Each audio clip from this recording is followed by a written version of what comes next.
প্রিয় বন্ধুরা, আশা করি সকলেই ভালো আছেন, আমিও ভালো আছি। আপনি গ্রাম ছেড়ে শহরে কেন বসবাস করবেন? শহরে বসবাস করার একটা সুন্দর সুযোগ এবং সুবিধা রয়েছে। সেটা হলো, গ্রামে যখন আপনি বসবাস করবেন, আপনি যদি অল্প পরিমাণও ইনকাম করেন, তো সেখান থেকে অনেকেই কিন্তু খারাপ দৃষ্টিতে দেখবে যে আপনি একটু ভালোর দিকে যাচ্ছেন বা আপনার ইনকাম ভালো, আপনি একটু সফলতা পেয়েছেন। গ্রামের লোকগুলো চুলকানোটা কি জানেন? তারা আজকে এখানে বসবে, কালকে ওখানে বসবে, মানে বলা বলি করবে, কিরে অমুক তো 2 দিন হইতে পারলো না, একটা পোলট্রির ফার্ম করছে, সে এত তাড়াতাড়ি কিভাবে এখান থেকে সফলতা পাচ্ছে।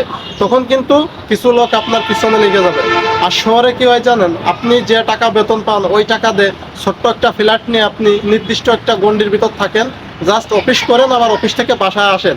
তো সেই ক্ষেত্রে দেখা যায় কি, চারিপাশের লোকজনের যে কূটনৈতিক এবং যে কান পড়া, যে মনে করেন রাজনীতি, দুর্নীতি, এই সমস্ত বিষয় থেকে আপনি কিন্তু সেফ থাকেন। তো সেই ক্ষেত্রে আপনার কাছে যদি পরিমাণ মতো টাকা থাকে বা আপনি যদি যোগ্যতা সম্পন্ন একটা চাকরি করেন, তাহলে গ্রাম থেকে আপনার শহরে থাকাটাই ভালো। কারণ শহরে থাকলে আপনার অনেক সময় কাজে গন্ডগোল, মারামারি, তারপর রাজনীতি, এগুলো থেকে আপনি সেফ থাকবেন। আর গ্রামে যখনই থাকবেন, তখনই কোথাও মারামারি লেগে গেলে আপনি দল করেন বা না করেন, আপনাকে ওই দলে অ্যাটেন্ড হতে হবে।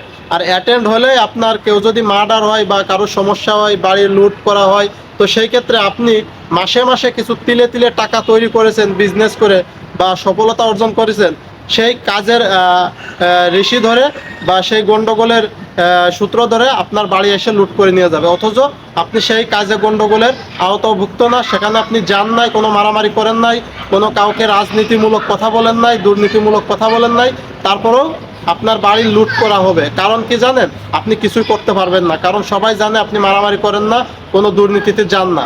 তারপরেও আপনার ঘরে লুট করা হবে, কারণ একটাই, যে বিনা বাধায় তারা স্বর্ণের একটা সিন্দুক পাচ্ছে। তো গ্রামের যে পরিস্থিতিগুলো ফুটে ওঠে, শহরে এই পরিস্থিতিগুলো নাই। তো আপনি চাকরি করবেন, নিজের টাকায় বাজার করবেন, কেউ আপনাকে কিছু বলবে না।